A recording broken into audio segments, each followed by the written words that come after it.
kì í ṣe ànẹ́fà ṣọ́ọ̀pù ọkọ̀ bí ọdún ọkọ̀ owó kò ń ṣe ànẹ́fà ṣọ́ọ̀pù tó bá dúró sẹ́gbẹ̀ẹ́ láti máa manú bàtẹ́ ẹ̀ ní Lati is a failure as a man. I'm sorry, Mr. Lawan. I'm very, very sorry. You are irresponsible man. Ẹ̀yin èèyàn wa ẹgbọ́n nǹkan tí arábìnrin yìí tí ó sọ bí ó ṣe rọ́bìṣì Lizzy Anjorin àti ọkọ rẹ̀ lórí ọ̀rọ̀ Bíọ́dún Òkèowó. Ẹ̀yin èèyàn wa wàhálà ńlá kọ́ ló délẹ̀ ẹ jẹ́ ká gbọ́ nǹkan tí arábìnrin sọ. Lifted nínú ayé òun ni Lateef tó ń sọ fún wa yìí pé òun ló ń bú ẹ ilé Lateef ló wà pé Ìyábọ̀ Òjó ló máa gbọ́ ọ ní pé ilé Lateef ló wà pé Lateef ló ń bú ẹ Lateef ra mọ́tò fún ẹ ní àná àbí ní ìjẹta tẹ́ bá lọ sí ọ̀dọ̀ Pàṣọ ọ̀rọ̀ bàbá yẹn béèrè lọ́wọ́ ẹ pé who have you lifted up Lizzy ó ní pé o ti lifted up Lati oh there's soft lifted up only how many people have you lifted up one of your fans because ebi ti ń pa wọ́n they are telling you the truth December wa ò fún wọn ní rice kò sí nǹkan kan tó ṣe ojoojúmọ́ dédé mo máa sọ yí pé billionaire ní every blessed day you are mentioning yourself as a billionaire every day lo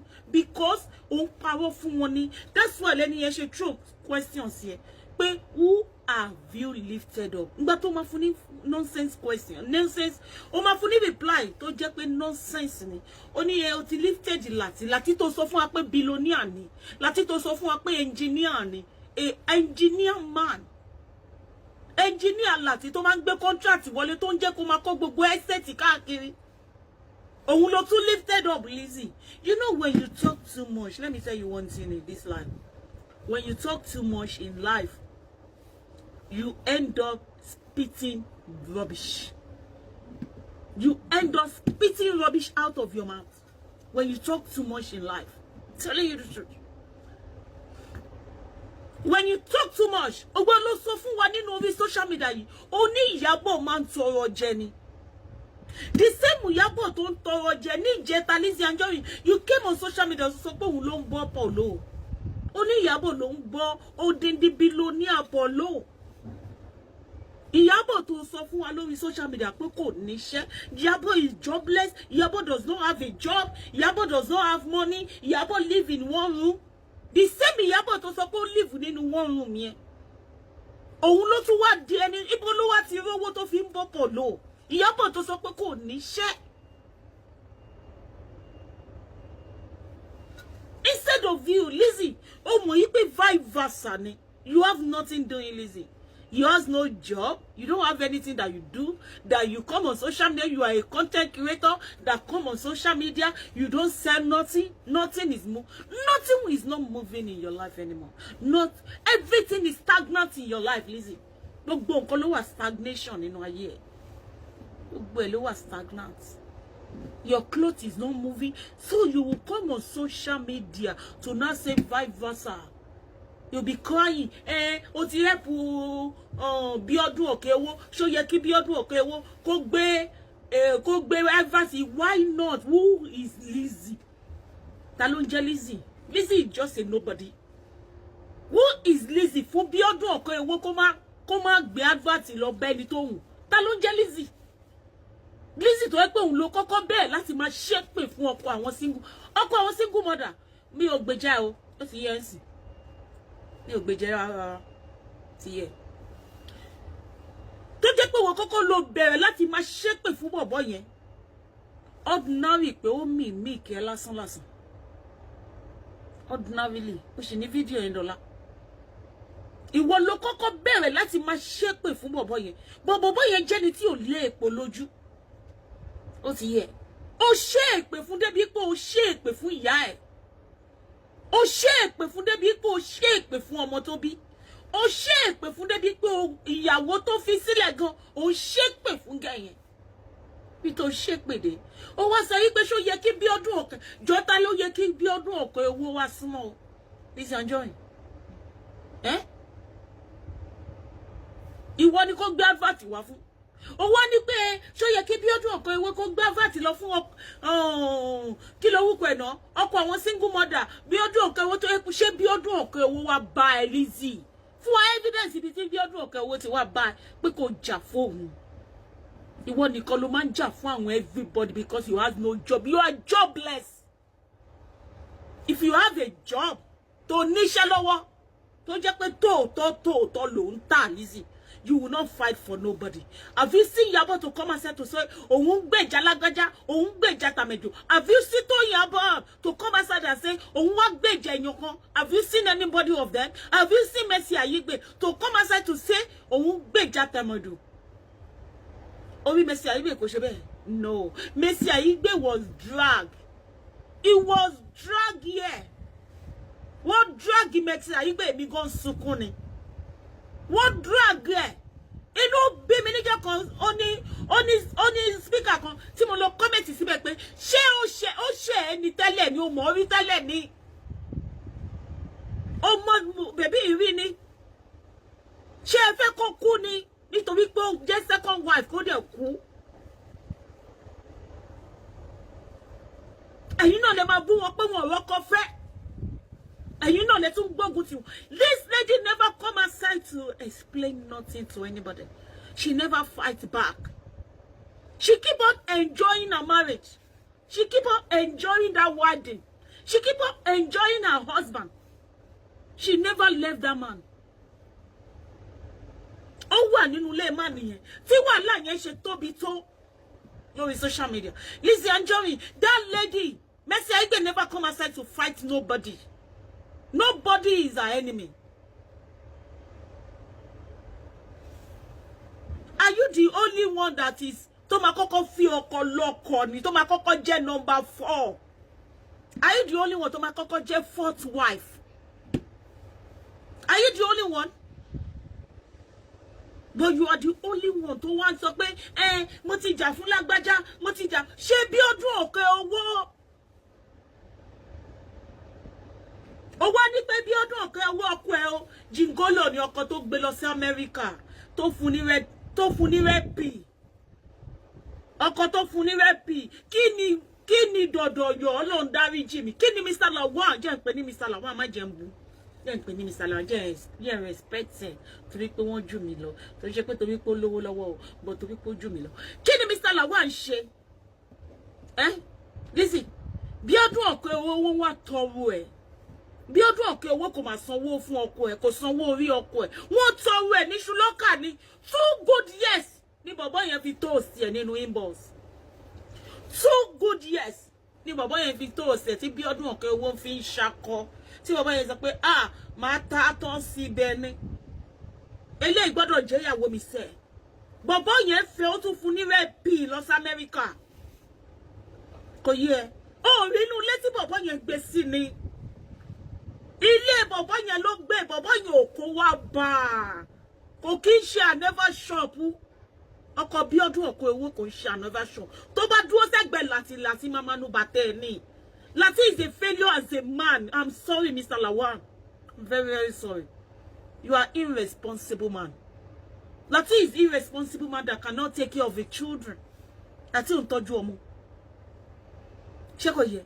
Lati ò kí ń tọ́jú ọmọ. Tó bá rí jìngọ́lò wá dá wọn mọ̀ Lizzy. Ara àwọn ọkùnrin tí ò kí ń tọ́jú ọmọ ibẹ̀ ni Mr. Lawal wà. I'm so sorry, Mr. Lawal. Ẹ ń tọ́jú ọmọ. How many of your children ló ti graduate, Mr. Lawal? None. Pẹ̀lú gbogbo àwọn èèyàn onímọ̀ onírú tẹ̀bí mọ fún ọpẹ́lọpẹ́ social media. Ló ti yẹ ń sìn. Ọpẹ́lọpẹ́ social media tẹ́ gbé Fọláwá. Ó ti yẹ because kò ń ṣe wú èèyàn tó yẹ kó dó nìyẹn ní Fọlá. Kò yẹ kí wú ẹ bá Fọlá sùn. Kò yẹ. Ó ń tọ́jú ọmọ. Ó máa ń ignore ọmọ ni. Ó máa ń neglect ọmọ. Láti ò ń ṣe ọkùnrin téèyàn lè pè. Ìwà ti mọ̀ pé ìwà àwọn ilé jòbòyọ́ ni wọ́n. Obìnrin ló máa ń tọ́jú wọn. Àwọn ọkùnrin tó máa ń sọ ipò Olúwa jẹ́ ìpàdé obìnrin tó máa tọ́jú mi. Toi, I spit on your face, Lati. Abdulateef mo spit sí ẹ lójú. Ọkùnrin tí ò lè Ramadan nígbà tí wọ́n ń gbà àwẹ̀ lélẹ̀ ìgbà tí wọ́n ń gbà àwẹ̀ lélẹ̀ ó dẹ̀ pèrè ní ìyàwó alájì Lizzy dẹ̀ máa pè é lálájì lójoojúmọ́ làwà alájì wo nìyẹn alájì sunwó ná alájì wo ni tiẹ̀ nínú oṣù àwẹ̀ ó dẹ̀ ń pè ní alájì ojoojúmọ́ dẹ̀ ni Lizzy fi wá ń ṣe èpè nínú oṣù àwẹ̀ ó dẹ̀ sọ fún pé kó fi oṣù yìí kó fi lẹ̀ fún ẹ ó ní lè sọ torí òun ló fata sí ẹ lẹ́nu ìjẹni tí mò ń bọ́ sí jọ ní ó lè sọ̀rọ̀ ni kò ní lè sọ̀rọ̀ ẹ mọ̀ pé èèyàn tó yàn bá ń bọ́ ó ti tó jẹ́ pé I am feeding you nǹkan kíkan tí n bá ṣe ló máa abide you have to abide to my rules of course you abide to my rules mi ló máa abide sí kò sí nǹkan míì tó lè ṣe ju pé kó abide sórí rules mi lọ nǹkan tó ṣẹlẹ̀ níyẹn guys nítorí lè ṣe mo máa rí nínú oṣù àwẹ̀ nínú oṣù àánú nínú oṣù àwẹ̀ Christian àti Muslim gbogbo wọn jọ ń gbàwẹ̀ lọ́wọ́lọ́wọ́ báyìí inú oṣù àwẹ̀ yẹn ẹni tó ń pè ní aláàjì kó má lè sọ fún ẹ pé kó fi oṣù yìí sílẹ̀ ṣóhun ọgbàwẹ̀ ni láti òní lè gbàwẹ̀ jìngólò àwọn jìngólò kì í gbàwẹ̀ torí wọn lè finú wọn lè fi ebi panú wọn torí wọn mọ̀gbà tó máa tún jẹ ìmí ìmọ̀ wọn mọ̀gbà tó máa ti jẹ ìmí ìmọ̀ ó wá wo owó Bíọ́dún Òkè owó husband tó fún lówó pé kó lọ fi ṣe fíìmù ọkọ ẹ̀ ló kówó fún pé kó lọ fi ṣe fíìmù ìwú yẹn ló wá wò ṣìṣì ló ń pè ní jìgòlò ó ṣáà máa ń láìkì bíi pé kó pè ẹ́ ní olè dúmọ̀tà kó máa sọ pé Ìyábọ̀ lólè Fọlá lólè ó máa ń láìkì kó jẹ́ pé orúkọ tó ti sọ ẹ́ tó ti fi ń pè ẹ́ tipẹ́tipẹ́ ó máa ń láìkì kó máa project ẹ̀ léyàn lórí ó dẹ̀ mọ̀ pé wọ́n ló ní ó kọ́ ẹ máa bẹ́ ẹ mu títí láéláé ni ṣé kò yẹ because ìwọ ló wá sọ fún wa lórí social media ó ní pé nígbà tí Làsí wà nínú wọn rùn ní Ìkòròdú búrẹ́dì Agége àti ẹ̀wà gànyìn ló ń jẹ ó ṣàánú ẹ̀ láti fẹ́ ní pé kò ṣòun ló yẹ kó fẹ́ lọ́kọ bó yẹ kó ó ní gọ́vnà kan tó wà lẹ́kọ̀ọ́ tó yẹ kó fẹ́ bó fi sílẹ̀ torí pé ìyá ti jẹ Làtí jù pé ìyá ti jìyà jù pé Làtí ti jìyà jù òun ló ṣe consider láti fẹ́ pé láti ọdún tí Làtí ti ń wá visa láti lè travel wọn ò lè fún tó o bá fẹ́ Làtí ò ní lè travel ṣó ti rí àwọn emotional tó fi fẹ́ ó ti rí sí emotional love ló ní fún Làtí kò ń ṣe unconditional ṣó ti rí bẹ́ẹ̀ yẹn sì àwọn emotional love yẹn ṣó ti rí reason ìyá tó jẹ́ Làtí ojoojúmọ́ tí Làtí bá lọ fún visa yẹn ò lè lọ fún visa òyìnbó wo ló báwo ló ṣe fẹ́ sọ tó máa sọ pé what is your name Làtí ò mọ orúkọ ẹ̀ kò mọ meaning ni what is your name ẹni tó lè express rẹ̀ òun ló fẹ́ lọ fún interview ìyẹn ló fẹ́ lọ fún interview ṣé ò bá tẹ̀lé lọ sí interview yẹn Lizzy Làtí kò lè gba visa wálé kò lè gba visa là wálé ẹni tó ń sọ fún wa lẹ́nìí bóun ló ń bẹ ẹ̀kọ́ gbogbo pé Làtí ti ní ilé 11 Lizzy pa ṣéke Lizzy máa pa àwọn gan lọ mo dé ẹ̀yin tẹ̀dẹ̀ ń tẹ̀lé Ọlọ́run bá ń gan mo bẹ ṣe máa ń sùn lálẹ́ ẹ wọ́n máa rò pé ẹni tó sọ fún wa pé ó ti ní ilé 11 kò dẹ̀ lè ṣe give away 500,000 fún yín common 500,000 give away kò lè fún yín kankan gbogbo yín pátápátá lẹ jẹ́ Muslim tẹ́ wà pẹ̀lú ẹ̀ ẹ̀yin mélòó ló ti fún ní nǹkan ìtú àwẹ̀ ẹ sábọ̀dì lẹ́rí tó ṣe give away 30,000 lálẹ́ àná yẹn Lizzy ò tí ì ṣe give away kankan lórí social media àfi kó máa sọ yín pé wọ́n support the time ẹ mọ àwọn past glory live into our past glory ó live nínú past glory ẹ she live into that past glory. She can never move away from that past glory. That's why she mama sọ fún yín pé kí Lizzy máa sọ pé àwọn ọmọ kò lè níyàn tó wà lọ́dọ̀ òun. Àwọn ọmọ kò lè níyàn tó wà lọ́dọ̀ ẹ̀. Kó máa sọ pé billionaire ni wọ́n máa ń ralẹ̀ lọ́wọ́ ẹ̀. I can't get it. Esabod ń ṣe giveaway lánàá tí gbogbo wọn rọ́ lọ sọ́dọ̀ Esabod. I don't get it. Àwọn tó ralẹ̀ lọ́wọ́ ẹ̀ wọ́n tún lọ béèrè owó lọ́wọ́ Esabod.